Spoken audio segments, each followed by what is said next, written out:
It's 3 a.m. You told yourself you'd sleep an hour ago. Instead, your thumb is moving on its own, scrolling past faces you barely know, feeding you information you didn't ask for. You feel disgusted with yourself. You keep going anyway. You tell yourself this is a modern problem, a willpower problem, a you problem. It isn't. The real answer is far stranger. Your brain was not built for a world with an off switch. It was built for a world that could kill you the moment you stopped paying attention. And somewhere in your skull right now, ancient machinery is running, mistaking a glowing rectangle for a matter of survival. Picture your ancestors 80,000 years ago. A small group, a fire, a dark tree line. Every rustle in the grass could be nothing, or it could be a predator deciding whether tonight was the night. The humans who survived long enough to have children were not the calm ones. They were the ones who checked, who scanned the shadows one more time before closing their eyes, who couldn't quite relax, even when everything seemed fine. That restlessness kept them alive. It also became permanent. You inherited it, not as a memory, but as a setting. Neuroscientist Robert Sapolsky has spent decades studying stress in primates, and one of his central findings sounds almost too simple to matter. The brain doesn't distinguish well between a real threat and the anticipation of one. A baboon waiting to find out its social rank has changed shows the same stress response as one being chased. Your brain treats uncertainty itself as danger. And what is a notification, if not a small parcel of uncertainty delivered directly to your nervous system? You don't check your phone because you're weak. You check it because somewhere deep in your limbic system, an alarm that once meant something in the grass moved now fires every time a red dot appears on a screen. Here's where it gets stranger. This isn't only about fear, it's about reward. In the 1950s, psychologist B.F. Skinner ran an experiment that would end up explaining more about your phone than about pigeons. He put pigeons in a box with a lever. Press it. Sometimes food appears. Not every time. Randomly. The pigeons that got food on a random schedule pressed the lever far more obsessively than the ones who got food every single time. Certainty was boring. Uncertainty was addictive. Your phone runs on the exact same schedule. Sometimes you scroll and it's nothing. Sometimes it's a message that makes your whole night better.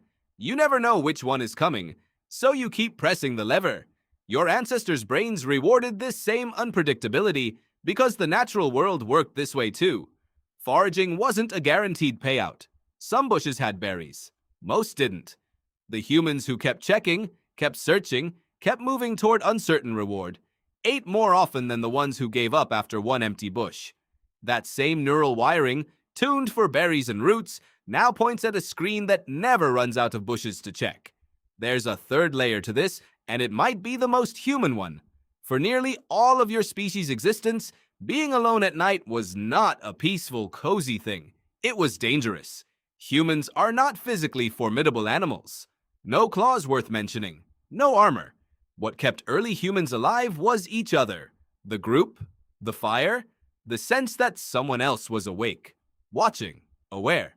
Anthropologists studying small-scale societies today, including work by Carol Worthman on sleep patterns in the Kalahari, have found something the modern world quietly erased. Humans didn't always sleep in one long, uninterrupted block.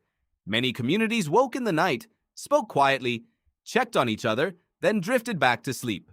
Waking at 3 a.m. wasn't a malfunction, it was routine. It was, in a strange way, social. You don't have a fire circle anymore.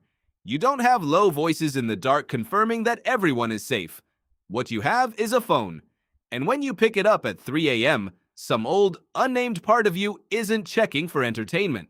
It's checking that the group still exists, that you haven't been left alone in the dark.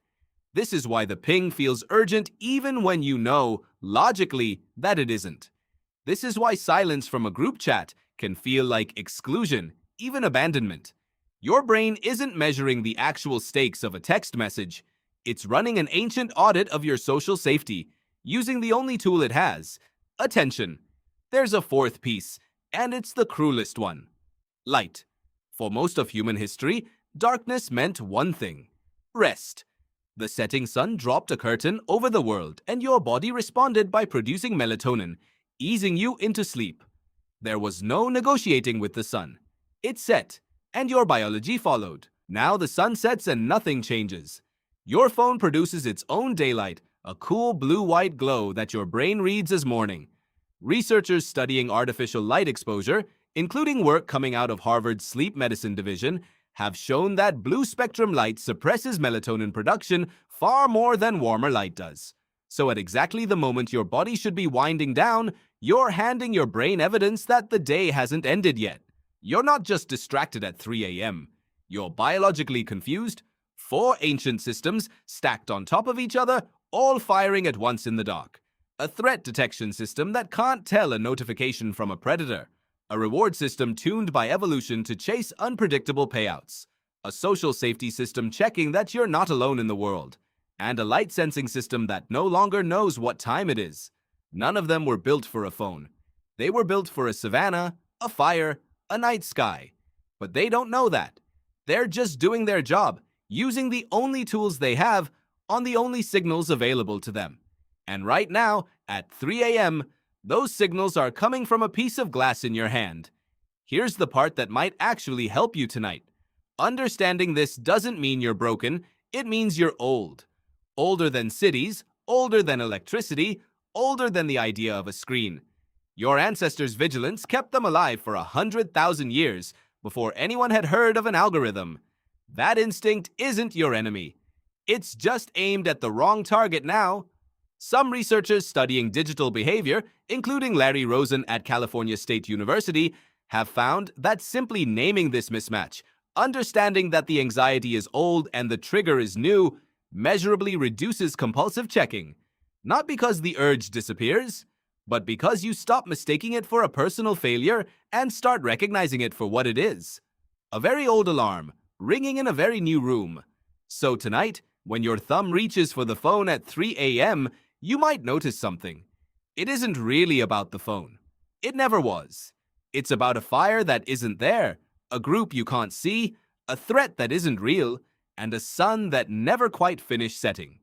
Your brain is still standing guard. It just forgot the war ended 80,000 years ago. You're not checking your phone. You're checking for danger. And somewhere underneath all that glass and light, the oldest part of you is still waiting for someone to say it's safe to close your eyes.